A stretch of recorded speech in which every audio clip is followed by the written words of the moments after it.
bienvenidos a este segundo día de la Masterclass del Dr. Antonio Barnés. Leo nuevamente el perfil de nuestro invitado. Antonio Barnés Vázquez es sevillano y doctor en Filología por la Universidad de Granada. Es profesor de Literatura Española en la Universidad Complutense de Madrid. Ha publicado numerosos estudios sobre Cervantes, entre los que destaca Yo he leído en Virgilio, la tradición clásica en el Quijote, que en 2009 obtuvo el tercer Premio Internacional de Investigación Científica y Crítica Miguel de Cervantes. Compagina su interés por autores de diversas épocas y lenguas con la reivindicación del libro en la era digital, elogio del libro de papel, y la escritura creativa, el corazón de la libélula. Desde 2016 coordina el proyecto Dios en la literatura contemporánea y los congresos Autores en Busca del Autor.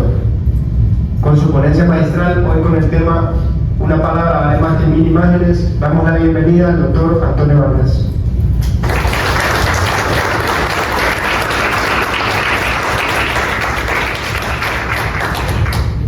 Pues muchísimas gracias por Centro Internacional Weiwura por invitarme a través de su director Carlos y por todo el trabajo de Felipe, Andrés, Leonel y otros muchos que no cito, y a ustedes por estar aquí, por supuesto.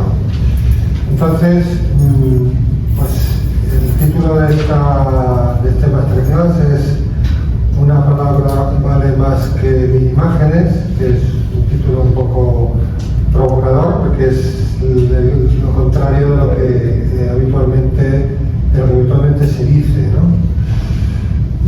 ¿Qué sentido tiene comparar la palabra y la imagen? Tiene sentido porque la palabra y la imagen son importantísimas en la vida humana, pero además porque desde el siglo XIX hasta ahora la cultura universal, podemos decir, se ha escorado bastante hacia lo visual, con el invento de la fotografía, luego con el invento del cine, con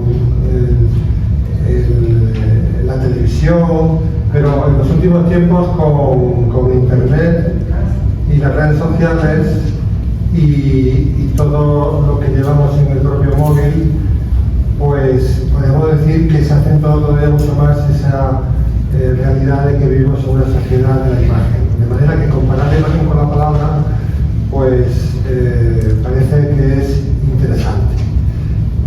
Esta expresión de una palabra vale más que 1000 imágenes no se me ha ocurrido a mí, sino que la leí en un libro de un filósofo italiano llamado, un teólogo italiano, un filósofo teólogo italiano llamado Cornelio Fabro, un libro titulado La lectura de la teología progresista, y en ese libro al comienzo vi esta expresión y me llamó la atención.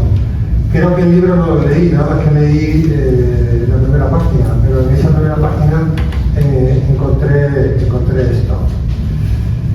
En primer lugar, tenemos que ponernos de acuerdo sobre de qué estamos hablando. Muchos problemas de comunicación derivan de que se está hablando de cosas diferentes, aunque tengan el mismo nombre, ¿no? A lo mejor hay dos personas discutiendo sobre la libertad, pero cada uno tiene un concepto distinto de libertad, con lo cual es muy difícil que llegue a un acuerdo, ¿no? O están hablando del amor y bueno, pero ¿tú qué entiendes por amor? Por eso digo, cuando hablamos de imagen, ¿a qué nos estamos refiriendo? ¿Por qué digo esto? Porque voy a contar un recuerdo personal. Cuando yo era estudiante de enseñanza media, tenía un profesor de historia que cuando llegaba a clase, era un hombre pausado, llegaba a clase y entonces lo primero que hacía era recoger algunos papeles que había en el suelo y tirarlos en la papelera, y a continuación se ponía a dar clase. O sea, nunca nos dijo no tiréis papeles, o nunca nos dijo sois unos desordenados, no, simplemente hacían eso. Aquí sí se aplica lo de que una imagen vale más que 1000 palabras, porque aquí imagen equivale más bien como ejemplo, ¿no? Un ejemplo vale más que 1000 palabras. efectivamente. Yo no recuerdo muchas cosas de las que nos dijo este profesor, pero eso sí lo recuerdo. Es decir, esa imagen se ha quedado grabada, ¿no? Pero eso le llamamos imagen, pero es más bien un ejemplo. Yo cuando aquí hablo de imagen estoy hablando estrictamente de la imagen visual, ¿no? De la imagen visual. Bueno, pues ya yo tengo una imagen visual, todos tenemos una imagen visual, y en fin, las artes, hay artes visuales, y luego por supuesto la fotografía ha multiplicado infinitamente las imágenes, y luego el cine, etc. Hablo de estas imágenes. Bueno, palabra e imagen. Aquí tenemos una palabra que es libertad y una imagen. Uno podría decir, bueno, un momento, es que la palabra también es una imagen. Pues sí, claro que es una imagen. La palabra originariamente es oral, pero se puede llegar a transformar en una imagen cuando hay escritura. Pero no siempre ha habido escritura. Y hay muchas lenguas actuales en el mundo que no tienen escritura. Por tanto, lo esencial de una lengua no es la escritura, sino la oralidad. Cuando los niños aprenden a hablar de pequeños, normalmente lo aprenden primero, evidentemente, por la oralidad. Luego ya aprenden a leer, pero antes de leer ya saben hablar, ¿no? Bueno, pero aunque libertad sea un dibujo y por tanto sea una imagen aquí, pero me refiero a la palabra libertad. Y al lado hay una imagen que es la que yo he encontrado en primer lugar en internet, porque he puesto libertad. Bien, ¿qué nos sugiere esa imagen? Pues esa imagen nos sugiere dejar de ser esclavo, ¿no? Es evidente. Alguien que está rompiendo las cuerdas que lo ataban, eso significa dejar de ser esclavo. Pero la palabra libertad no significa solamente dejar de ser esclavo, significa muchas más cosas. Significa el libre albedrío, ¿no? La capacidad de elegir, o podemos acudir a una definición de San Agustín que decía que la libertad era autodeterminación hacia el bien. Por lo cual ya de entrada estamos viendo que la imagen me reduce la información o el conocimiento que me da una palabra, ¿no? Ya estamos viendo una reducción. Bueno, una primera conclusión que podemos sacar es que la palabra no posee un equivalente perfecto en la imagen. Pero también tenemos que reconocer que la imagen tampoco posee un equivalente perfecto en la palabra. Porque aquí tenemos un cuadro de un autor, británico, Winifred Sandys, supongo que es del siglo XIX. Y uno puede describir este cuadro, ¿no? Pero la descripción tampoco equivale exactamente a la imagen. Por eso digo que ni la imagen recoge todos los significados de la palabra, ni la palabra recoge todo lo que aporta la imagen. Bueno. A lo largo de la historia, normalmente las palabras y las imágenes artísticas han ido muy de la mano. Cuando uno va a un museo de arte pues del Renacimiento, del Barroco o de la Edad Media, casi todos los cuadros que observa tienen relación con un texto. Evidentemente hay cuadros que no, porque cuadros que son retratos, ahí no hay un texto. Pero muchos sí. Aquí tenemos el nacimiento de Venus de Botticelli en Florencia. Eso responde a un mito griego que habla de cómo nació la diosa Afrodita, que en Roma se llama Venus, ¿no?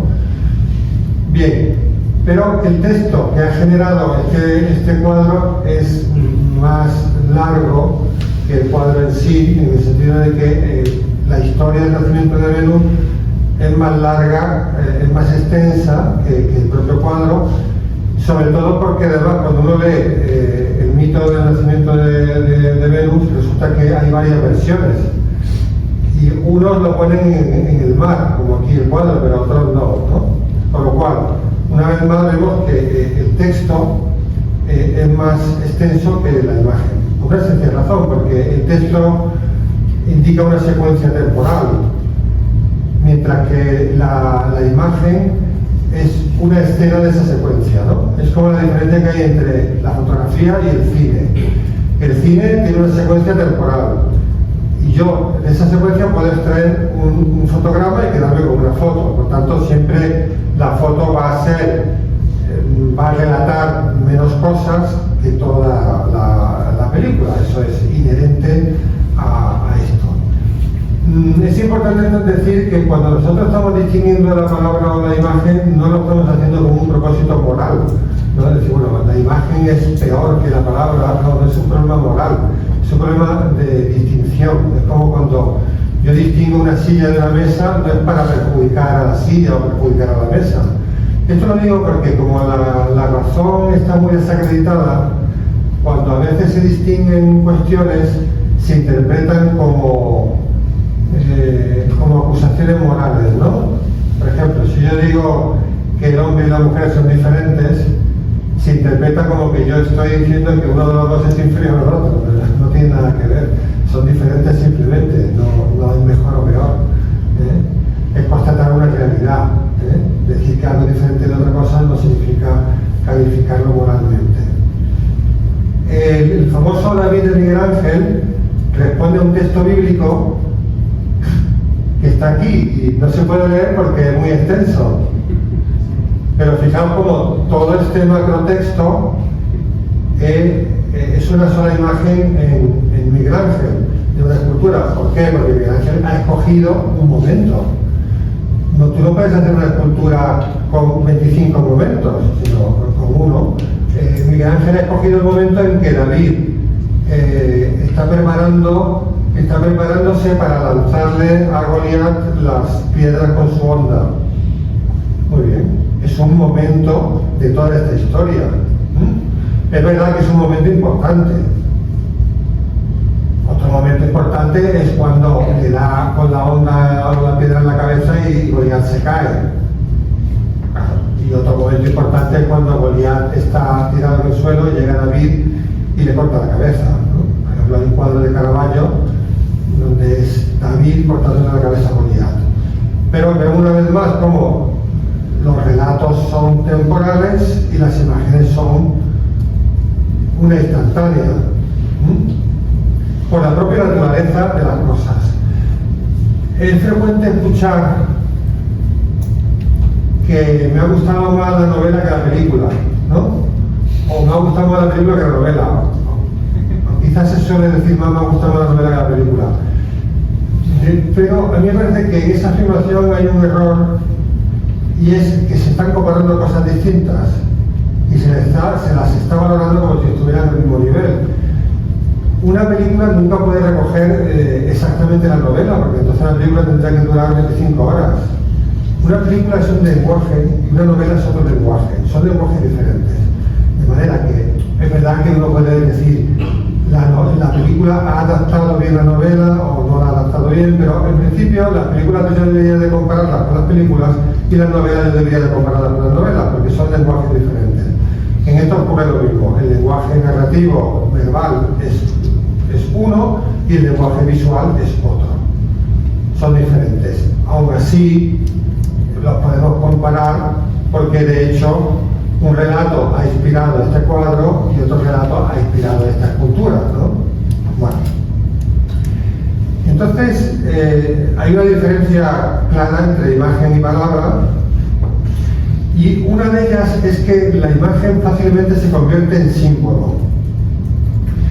De un relato, la imagen escoge solamente un momento, y ese momento de alguna manera se convierte en símbolo. ¿Qué es un símbolo?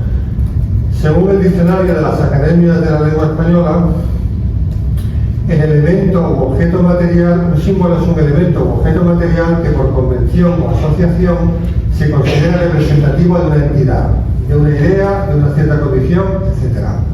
La bandera es símbolo de la patria, la paloma es el símbolo de la paz. Bien.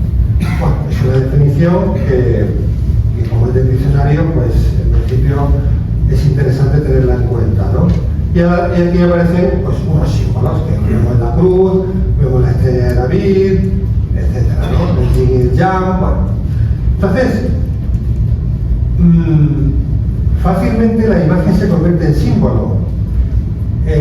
La Venus de Botticelli se ha convertido en símbolo de belleza, y particularmente de belleza femenina, ¿no? El David de Miguel Ángel se ha convertido en símbolo de belleza y de belleza masculina, en uno y en otro caso de la belleza del cuerpo humano, que sabemos que es algo que los renacentistas valoran de un modo especial porque están imitando a los grecolatinos que también esculpían cuerpos desnudos, ¿no? Pero David no solamente es símbolo el David de Miguel Ángel no solamente es símbolo de una belleza corporal o de una belleza de un varón, también es símbolo de cómo el pequeño le puede ganar al grande, ¿no? Es decir, de cómo David, aunque cuesta trabajo viendo el David de Miguel Ángel pensar que era un hombre pequeño, pero sabemos que David, Goliat era un gigante y David era un niño, un jovencito, ¿no? Entonces, David tiene la simbología también de cómo el pequeño puede vencer al grande, ¿no? En fin, el concepto del símbolo es fundamental cuando analizamos las imágenes, porque... Bien, ¿de dónde me viene a mí este interés en comparar la imagen y la palabra? Pues me viene sobre todo de la lectura de este libro de Paul Sanker, que se titula Augusto y el poder de las imágenes. Este libro estudia cómo en poco tiempo, a través de un juego de imágenes, los romanos llegaron a aceptar que los emperadores podían ser divinizados, lo cual es un cambio bastante grande, porque los romanos durante 500 años que duró la República, del 500 y pico al siglo I a.C., habían tenido magistrados anuales que duraban nada más que un año, eran ciudadanos que ejercían una magistratura y luego ya dejaban de esa magistratura. A los romanos no se les pasó nunca por la cabeza pensar que sus magistrados pudieran tener un carácter divino. ¿Cómo es posible que en poco tiempo, después de la muerte de Julio César, cuando se hace con el poder Octavio Augusto, y Octavio Augusto divinice a César, que la gente asiente que César podía ser un dios, y que luego se divinice a Augusto y así progresivamente? Los emperadores normalmente se divinizaban después de muertos, pero algunos incluso se divinizaron mientras vivían. ¿Cómo es posible ese cambio tan radical? Pues se hizo por un juego de imágenes, porque empezaron a representar como dioses a generales romanos. Claro, en principio es el emperador Augusto, que en el año 50 después de Cristo, él ya había muerto obviamente, pero está representado como un dios. ¿Por qué está representado como un dios? Porque cuando los romanos representaban a alguien desnudo o semidesnudo, era porque era una divinidad. Normalmente un general o un magistrado no se representaba desnudo, sino con su toga o con su armadura. Y si está medio desnudo es porque se está considerando Dios, ¿no? Fijaos cómo ya estamos en el 50 después de Cristo, o sea, no ha pasado tanto tiempo desde la muerte de Augusto. ¿Cómo es posible que se haya pasado en tan poco tiempo? Pues fijaos, fue por un juego de imágenes, ¿no? Con lo cual, lo que hace Paul Sanker es demostrar que es a través de las imágenes cómo se ha cambiado esa concepción, que claro, le va a dar a los emperadores un poder enorme, ¿no? Porque si son dioses, protegidos de los dioses, etcétera, le da un fundamento tremendo a su poder. Y eso quizás fue decisivo para que durase el imperio 400 y pico años, ¿no? O 500, ya no me acuerdo cuando acabó el imperio romano de Occidente, ¿no? 476 creo que era, ¿no? De manera que los emperadores romanos se transformaron en una especie de faraones egipcios, cuando el espíritu faraónico y el espíritu romano, la cultura romana y la cultura egipcia no tenían en principio nada que ver. Bueno, pues, y esto nos hace ver que para el común de los mortales, o sea, para las sociedades, las imágenes pueden tener una fuerza tremenda para cambiar su modo de pensar. Claro, no se le repartió un libro a cada romano. Primero, porque no había libros. Segundo, porque no sabían leer. sino que fue por un juego de imágenes. Y fijaos que no había televisión, fue un juego de imágenes a base de esculturas por aquí y por allí. Bueno, eso es lo que estudia ese libro, que es bastante interesante. A lo largo de la historia, el poder ha utilizado a menudo las imágenes para lanzar sus mensajes, a los mensajes que le interesaban lanzar. Por ejemplo, en la Piazza de la Signoria de Florencia tenemos un lado el David de Miguel Ángel, que ese no es el original porque lo llevaron a un museo del siglo XIX porque se estaba deteriorando. Esa es una copia bastante mala, por cierto. Cuando uno ve el David de verdad se queda impresionado, ¿no? El David de verdad, que es gigantesco, en la Galería de la Academia de Florencia. Pero bueno, en su lugar han puesto una copia más pequeña. ¿Por qué está el David en la puerta del Palacio de los Medici? Porque ellos quieren transmitir la idea de somos pequeños pero matones, ¿eh? Somos un estado pequeño, pero somos fuertes. Cosa que probablemente no era cierta, pero quieren transmitir esa idea. Y en esa misma plaza hay una escultura famosa de Benvenuto Cellini, que es el Perseo y la Medusa, ese sí es el original, que también transmite una idea de, ojo, que la Medusa era muy mala y muy peligrosa, pero el Señor le cortó la cabeza. La Medusa convertía en piedra a todos los que miraba y él logró que no le mirase, o por lo menos no mirarle a ella, y cortarle la cabeza. Fijaos cómo son imágenes que utiliza el poder para transmitir ideas. Lo cual nos hace pensar cómo la imagen, cómo el ser humano es particularmente vulnerable a la imagen para, digamos, someterse de una manera o de otra a un poder político, que evidentemente unos poderes políticos son más justos y otros menos justos, ¿no? O totalmente injustos, ya depende, ¿no? Pero esto se ha utilizado mucho también en el siglo XX y XXI, sobre todo porque el siglo XIX hace un invento prodigioso que es el de la fotografía. Aunque bueno, esto obviamente son variaciones de fotografía, pero bueno. Lo que quiero decir es que con la invención de la fotografía, pues se imprimen también fotografías, se imprimen imágenes, se imprimían antes. Pero, bueno, aquí tenemos a un personaje llamado el Che Guevara, cuya imagen se ha transformado en un icono. ¿Por qué? Porque se ha repetido muchísimo, camisetas, carteles por muchos sitios. Entonces se ha transformado en un icono de un tipo humano que es el revolucionario. Si uno piensa en un revolucionario, probablemente la imagen que le venga sea la de Che Guevara.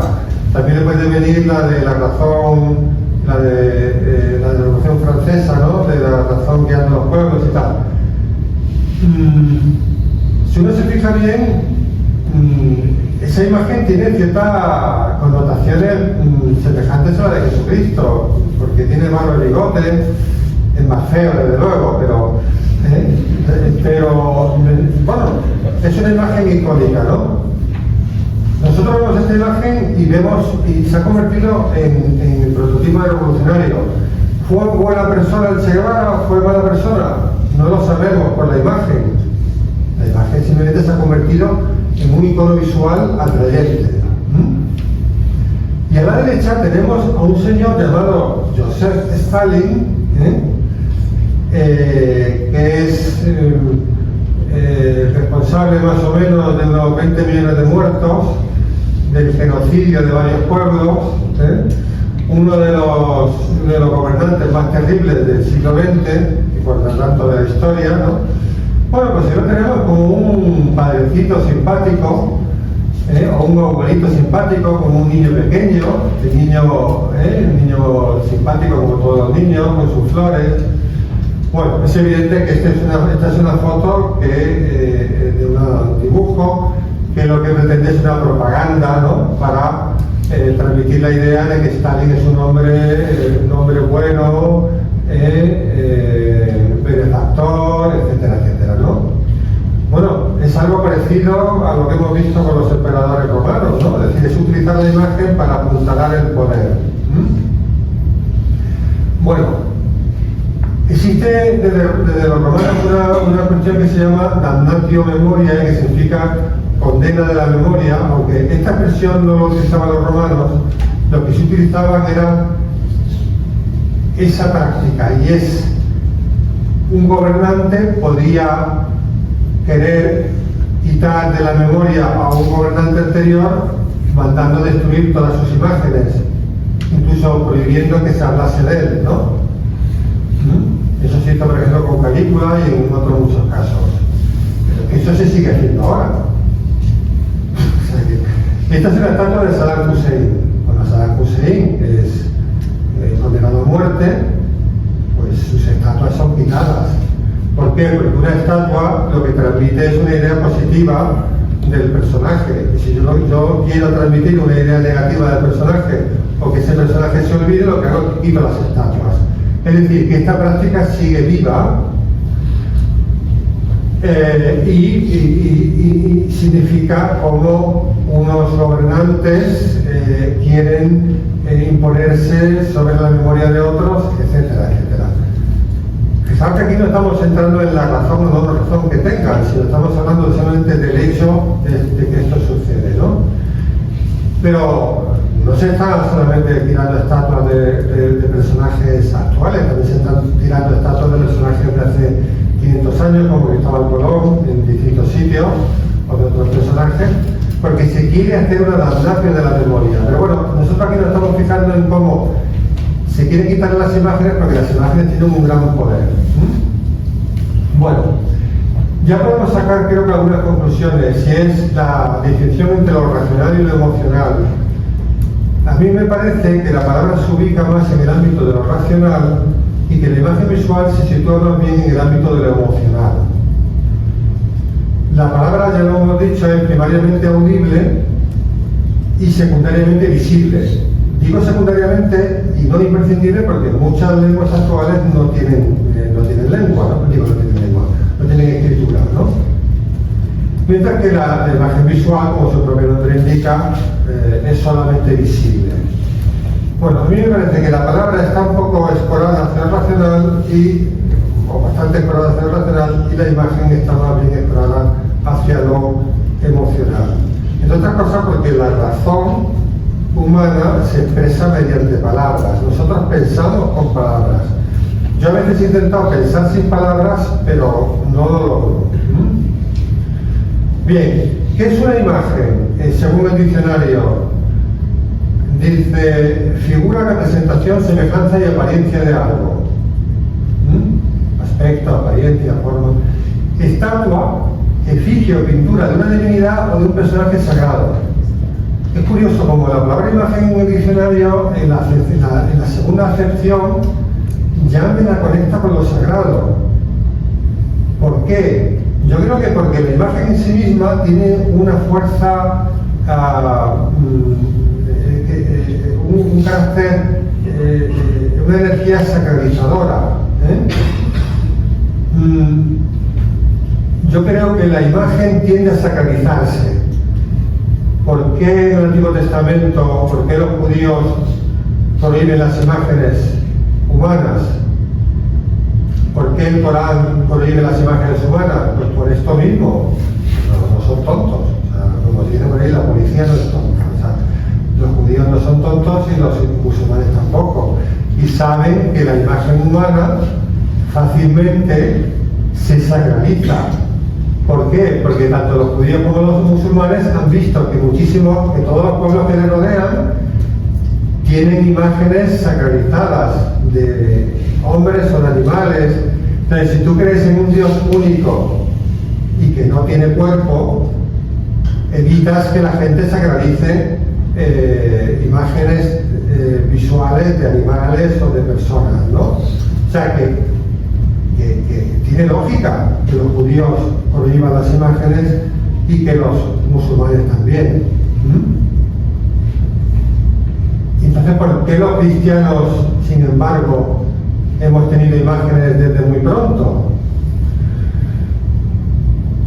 Porque según el Nuevo Testamento, el Hijo de Dios es una palabra, fijaos, estamos hablando de palabra e imagen, ¿no? Pues resulta que el Hijo de Dios es una palabra, es la palabra. Y esa palabra resulta que se hace carne. Claro, la carne es visible. Entonces dice San Pablo que Jesús, Cristo, es la imagen visible de Dios invisible. Bueno, si Jesucristo es Dios y es visible porque tiene cuerpo, representar a Cristo no puede ser idolatría. ¿Cómo va a ser idolatría si está representando al propio Dios? Solamente hay idolatría cuando tú representas a algo que no es Dios y le das culto como Dios. Bueno, por eso la tradición cristiana ha tenido mucha importancia los iconos, las imágenes, icono viene del griego, eikon significa imagen en griego, los iconos de Cristo. Este al parecer es el más antiguo que se conserva del siglo VI después de Cristo, y sabemos que a los ortodoxos, griegos, rusos y en general todos los ortodoxos le dan mucha importancia a los iconos. ¿Por qué? Porque son representación de Dios. Entonces los iconos tienen para ellos un valor sagrado, pero no porque ellos rindan culto a la tabla, sino porque como la tabla representa a Cristo o a la Virgen, etcétera, pues, o los santos, pues, evidentemente eso tiene para ellos un valor sagrado. Pero fijaos qué diferencia entre el mundo judío, el mundo islámico y el mundo cristiano, pero es una diferencia lógica, porque ellos no creen en un Dios hecho carne, por tanto, evidentemente ellos sospechan de las imágenes. Nosotros los cristianos, como creemos, yo por lo menos, en un Dios hecho carne, entonces la representación visual de esa carne no tiene ningún problema de idolatría. Bueno, claro, por eso hay judíos o algunos cristianos que no entienden, algunos cristianos del tipo protestante, que no entienden el culto a las imágenes de los católicos, porque piensan que nosotros estamos idolatrando las imágenes. Pero nosotros no idolatramos las imágenes, nosotros adoramos o veneramos a las personas que las imágenes representan, sean personas divinas, sean santos, etc. Más allá de que haya personas que por un determinado, desvío puedan confundirse y adorar la imagen, pero eso es una desviación, no es lo propio, ¿no? Bueno.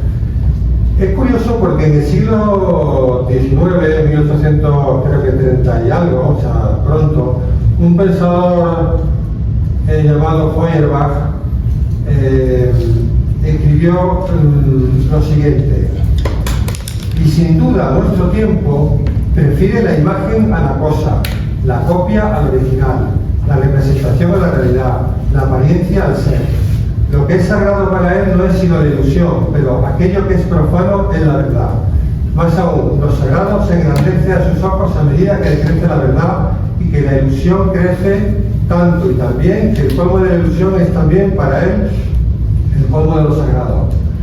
Me sorprende que antes de la invención de la fotografía, pues, se inventaría más o menos por esa fecha, pero es sorprendente que alguien que no ha vivido la eclosión de la fotografía, que no ha vivido, por supuesto, el cine, ni internet, ni todo, diga esto, pero si lo dice será por algo, porque él vislumbraba que la imagen se estaba como imponiendo sobre la cosa, ¿no?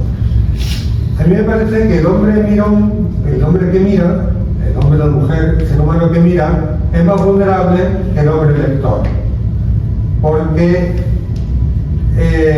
creo que la imagen tiene una mayor fuerza fascinadora, emocional, mientras que la palabra permite una mayor capacidad crítica. Claro, en la cultura medieval y sobre todo la cultura moderna, de la edad moderna, es decir, del siglo XV al XVIII, ha sido una cultura fundamentalmente del libro. Sin embargo, desde el XIX en adelante me parece que es una cultura de la imagen. Por eso creo que comparar la imagen con el libro es interesante. Si establecemos un parangón entre la palabra y la imagen, y por imagen decimos foto, podemos llegar a algunas conclusiones.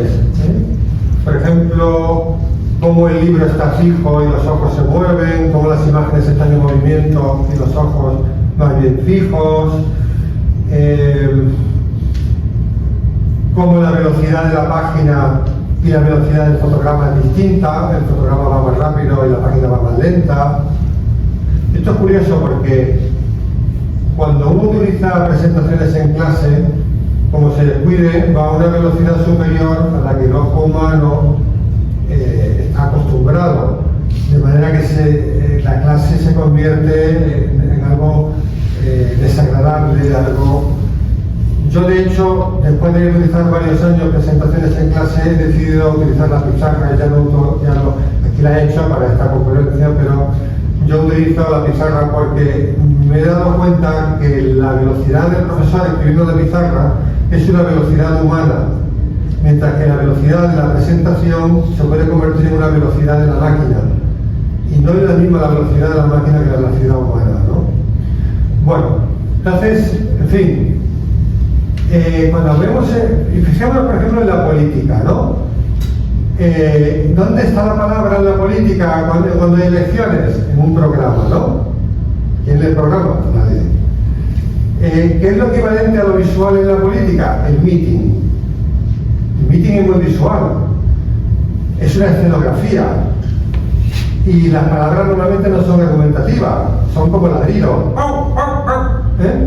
Se tiran las palabras como piedras, ¿no? Qué curioso.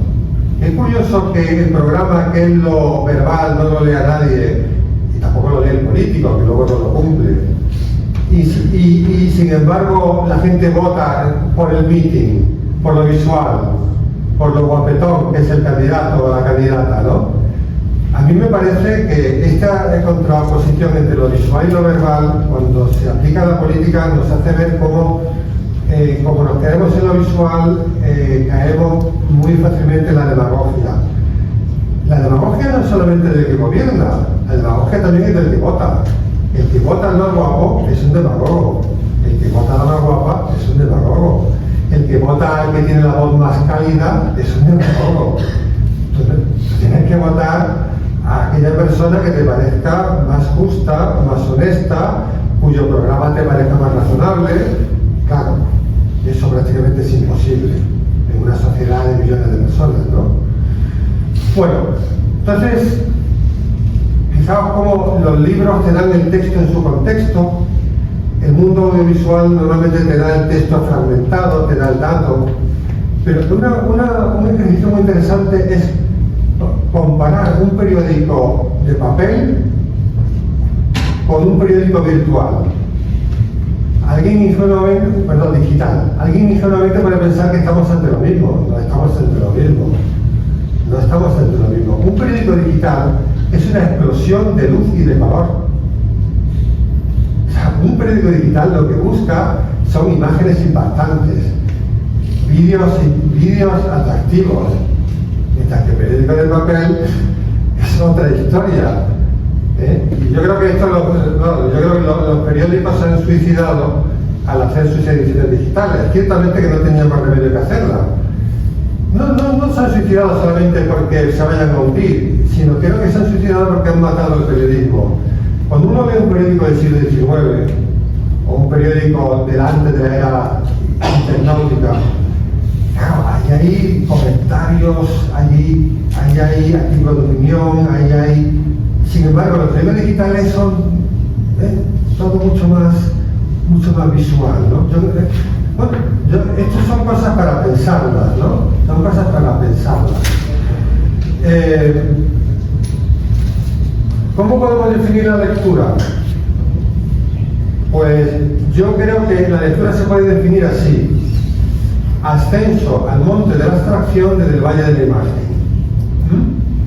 De hecho, yo creo que un niño, yo por lo menos como niño, ascendí del valle de la abstracción al monte, del valle de la imagen al monte de la abstracción, porque yo leía cómics, ¿no? O TVO, no sé cómo, Luego pasé a leer unos libros que eran libros escritos, pero que tenían de vez en cuando viñetas, y luego ya leí libros sin viñetas. O sea, yo en mi proceso de lectura... Pero lo que está claro es que el mundo de la palabra es el mundo de la abstracción, mientras que el mundo de la imagen es el mundo de lo visual. Claro, ¿Qué es más humano? ¿La abstracción o la imagen? Hombre, la abstracción, porque la abstracción está mostrando la inteligencia humana, ¿no? Lo cual no significa que la imagen no muestre la inteligencia humana, ¿no? Vamos a volver aquí. O sea, en este cuadro, o sea, esto no lo puede pintar un gato. O sea, esto es una imagen pintada por un ser humano. Pero bueno, lo que quiero decir es que la abstracción, evidentemente, nos está hablando de el carácter inmaterial del ser humano, en la línea de lo que luego veremos que dice el Principito de Saint-Exupéry, de que lo importante es invisible a los ojos. Si lo importante es invisible a los ojos, entonces la abstracción tiene una mayor entidad que lo visual. Yo estoy viendo aquí una serie de personas, pero lo que yo no veo es más importante que lo que veo. Yo no veo lo que están pensando, yo no veo lo que están sufriendo, yo no veo lo que están amando, yo no veo sus historias personales. Por tanto, lo que veo se queda muy atrás de lo más importante, ¿no? Bueno, entonces yo creo que yo he llegado a la conclusión de que el único fin de la escuela es enseñar a leer y escribir. Uno puede pensar, si leer y escribir se aprenderá con 6 años. No me refiero a decodificar signos. Es que saber leer no es simplemente decodificar signos. Saber leer es esforzarse por entender lo que está ahí escrito. Bueno, en la universidad hay miles de alumnos que no saben entender lo que está escrito ahí. Por tanto, saber leer no es nada sencillo, y saber escribir mucho más difícil todavía. Yo creo que si uno saliera de la escuela sabiendo leer y escribir, ya había hecho el 90% de la educación, ¿no? Bueno, todo esto nos lleva al mito de la caverna. El mito de la caverna es uno de los relatos más inteligentes de la historia de la humanidad, ¿no? Del gran Platón, ¿no? Ya sabéis que alguien ha dicho que toda la historia de la filosofía es nota a pie de página de la filosofía de Platón, ¿no? Platón es uno de los grandes del pensamiento humano. Y es muy interesante que Platón haya vivido en el siglo IV a.C., para los que quieren deshacerse de todo el pasado, ¿no? Porque claro, si te deshaces de todo el pasado, también te deshaces de Platón. Y deshacerse de Platón, como de Aristóteles, pues es una enorme insensatez, ¿no? Bueno, el mito de la caverna, que se cuenta en el libro séptimo de la República, donde están esos personajes encadenados mirando el fondo de la caverna, ¿no? Viendo una serie de imágenes, pero esas imágenes son producidas por una luz que entra por detrás y esas imágenes reflejan las personas que están fuera de la caverna. Entonces Platón habla de cómo se libera a esos personajes, se les hace salir de la caverna y llegan a conocer el mundo real, ¿no? Y eso es una alegoría de cómo, del paso de la doxa al misterio, o sea, de la opinión al conocimiento. ¿Cuál es el ámbito de la opinión? Los medios de comunicación. ¿Cuál es el ámbito del conocimiento? Los buenos libros. La persona que solamente vive en el ámbito de los medios de comunicación vive siempre en opiniones, es decir, en confusión. Mientras que las personas que acceden a los libros entran en el mundo del conocimiento. Pero atención, oiga, mi abuela no leyó un solo libro y era muy sabia. Por supuesto, porque el conocimiento no solamente está en los libros, el conocimiento también está. Hay millones de personas que no leen un solo libro y son muy sabias, porque han recibido una gran sabiduría en su tradición y porque han mirado con inteligencia el mundo en el que viven y a ellos mismos, ¿no? O sea, esto es fundamental porque durante millones de años no había escritura. ¿Qué pasa? ¿Que eran todos tontos porque no había escritura? No. El conocimiento no solamente se transmite en los libros, se transmite a través de tradiciones sapienciales que han tenido todos los pueblos, ¿no? Pero no es lo mismo las cosas que te ha enseñado tu abuela, que era una gran sabia, que los medios de comunicación. No. El ámbito de tu abuela es el ámbito del conocimiento. Y el ámbito del medio de comunicación es el ámbito de la opinión.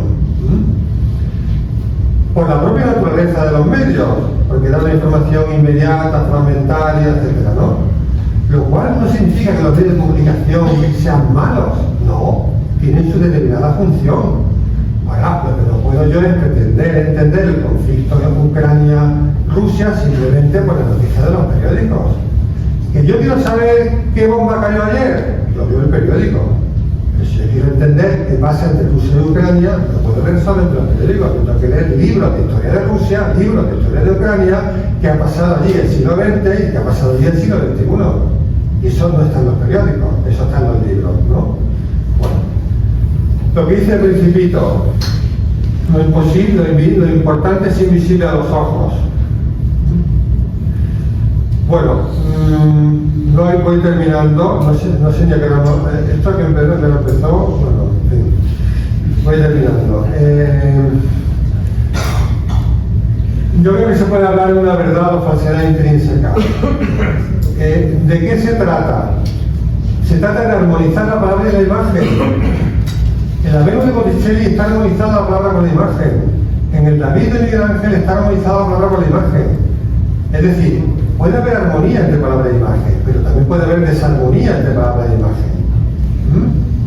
Entonces, lo importante es que la imagen diga verdad. Vamos a ver, aquí tenemos tres imágenes. El Augusto divinizado no dice verdad, porque Augusto no era Dios.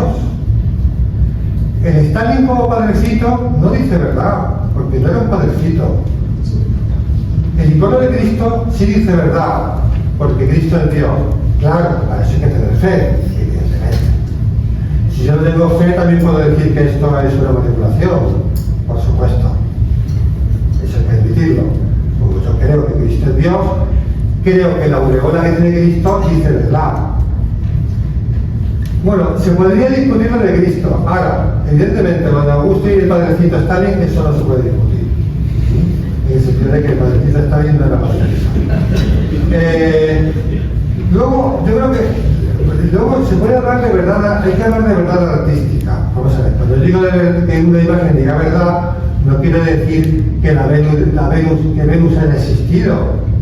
Venus puede no haber existido, pero ese cuadro, como obra de arte, dice verdad. Es decir verdad no es decir que algo que ha pasado, sino que algo que tenga consistencia, ¿no? Como obra de arte. Entonces yo creo que de todas estas imágenes dicen verdad. Es verdad que David existió, el Perseo no, esta no lo sé y esa tampoco. Pero como obras de arte dicen verdad. Aunque bueno, esto sería mucho más complejo de explicar, e incluso, vamos, no solamente más complejo de explicar, sino que yo no sería capaz de explicarlo, vamos, o sea, que esto de que decir verdad es un tema muy serio, ¿no? Fijaos, ¿estas imágenes dicen verdad o dicen mentira? ¿Qué pensáis? No dicen nada, no dicen ni verdad ni mentira. Vamos a ver, esto está expresando dejar de ser esclavo. Bueno, ya está, eso no es ni verdad ni mentira. Ahora bien, yo esto lo puedo utilizar para decir verdad o lo puedo utilizar para decir mentiras. Porque yo no puedo utilizar esto políticamente para tal. Y el Che lo mismo. He visto que esta imagen parte de una foto del Che. Esa señora es el Che Guevara. Eso no, la imagen no dice ni verdad ni mentira. Ahora bien, si yo la difundo universalmente y pretendo hacer de eso un icono del revolucionario y entiendo que la revolución es algo bueno y positivo, entonces ya habría que cuestionarlo. Habría que cuestionar si esa imagen dice verdad o dice mentira, ¿no? Bueno, por eso digo que esto no es una cuestión de blanco o negro. Fijaos lo que podemos encontrar, yo muchas veces lo pienso, vas a una parada de autobús y ves esas imágenes, ¿no? Y luego te fijas en la gente que está en la parada de autobús. Hay una diferencia radical entre la gente real y eso. Entonces, en cierto modo, eso es una manipulación, ¿eh? La fotografía, bueno, ¿por qué lo de la anorexia? Jamás antes de la fotografía se le había presentado a un adolescente la imagen de estas bellezas, nunca. Antes de la fotografía la gente lo que veía era sus semejantes y las imágenes de las iglesias. ¿Qué más veía? ¿Un cuadro? ¿Qué cuadro? Los cuadros estaban en la casa de los ricos. ¿Tú crees que la gente tenía un cuadro en su casa? La gente veía a Santa Rita en la iglesia y a Pepa la vecina. Jamás veían a este ser que probablemente tenga mucho Photoshop o no lo tenga, pero entonces, lo que quiero decir es que la imagen tiene una capacidad manipuladora. Es verdad que la palabra también la tiene, pero quizá la imagen tiene una capacidad manipuladora para la masa humana, para la sociedad humana, y el libro va más. Bueno, esto es otro ejemplo, pero es más llamativo porque esto ya no es una parada de autobús, esto es un cartel gigante. No digo yo que sea feo, evidentemente no lo es, ver a esta hermosa mujer. Lo que quiero decir es que esto tiene unos efectos que no lo habían tenido nunca hasta el siglo XIX-XX. Entonces son cosas nuevas que exigen reflexiones nuevas, ¿no? Bueno, todavía estamos ante una imagen pudorosa, no hablemos Sí, hablemos de esto. Es simplemente mencionarlo. En la cuestión de la fotografía también es una cuestión. Siempre ha habido lo que tú quieras, pero evidentemente la fotografía es un invento nuevo, en el sentido de que la fotografía es un invento nuevo, los vídeos son un invento nuevo, Internet son un invento nuevo. Por tanto, esa masiva exposición de la fotografía jamás en la humanidad había podido tener lugar. Entonces, bueno, ¿eso significa entonces que Internet es malo, que las imágenes son malas, que los vídeos son malos? Evidentemente no. Significa que esto es un malísimo uso de las imágenes y de los vídeos y tal. Pero la culpa no es propiamente de la imagen y del vídeo, sino de esas personas, no sé cómo calificarlas, que viven de ese negocio, ¿no? Y este es un caso contrario. Estamos ante Michelin.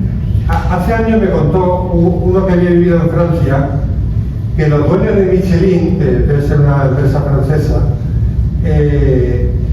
hicieron publicidad por toda Francia con bebés. ¿Qué lograron? Elevar el número de nacimientos notablemente. Claro. Hombre, evidentemente, uno va por el coche y dice, yo quiero uno como ese. Y así fue. Claro, fijaos cómo una empresa de neumáticos puede hacer un bien tan grande como hicieron ellos, de promover la natalidad en un país que estaba en unas condiciones bajísimas de natalidad y que subió la natalidad. De hecho, Francia, no digo que sea por eso, pero Francia no es el país de natalidad más baja del mundo.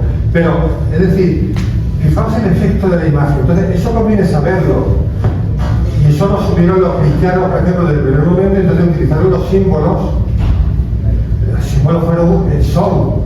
Bueno, fijaos lo que ha supuesto la Virgen de Guadalupe para la evangelización de México y de América, ¿no? Es una imagen. Claro, lo que pasa es que es una imagen de una mujer que es la Madre de Dios, etcétera, etcétera, pero bueno, la imagen ha sido muy importante. La imagen ha sido muy importante, ¿no? Por eso, en fin, ¿cuál es mi última, cuál sería la conclusión de todo esto? Pues que, vamos a ver, de que el epicentro de nuestra vida sean las relaciones humanas, presenciales y la lectura.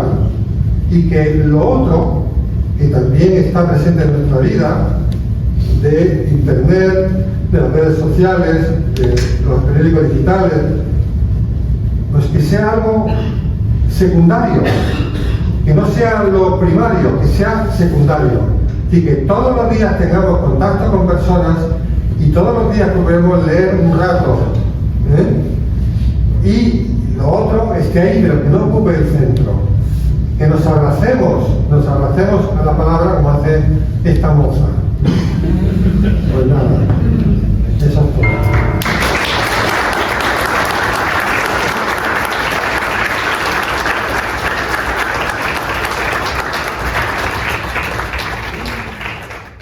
¿Cómo podemos responder en nuestro tiempo a la corriente predominante de la autopercepción del posmodernismo que se fundamenta en los objetivos y la moral relativista? Bueno, para contextualizar un poquito mi pregunta, también me refiero a esa cultura que tenemos ahora que no es tanto de la edificación, sino más de la gratificación inmediata y de dejarlo todo a la percepción libre sin tomar en cuenta la realidad objetiva, no partiendo de una realidad objetiva. Pero cada uno puede poner un granito de arena, pero esos granitos de arena son importantes. Lo digo porque cada uno lo que no puede es cambiar, por así decir, todas las cosas que ocurren en el mundo, pero en nuestro propio ámbito sí podemos hacer cosas con sentido positivo, Más vale crear que no ir detrás de los acontecimientos, no vale ir por delante de los acontecimientos, ¿no? Los creados.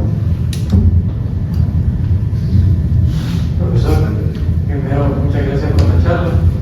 Y yo tenía dos preguntas, mi nombre es Miguel Villanueva y soy estudiante de medicina.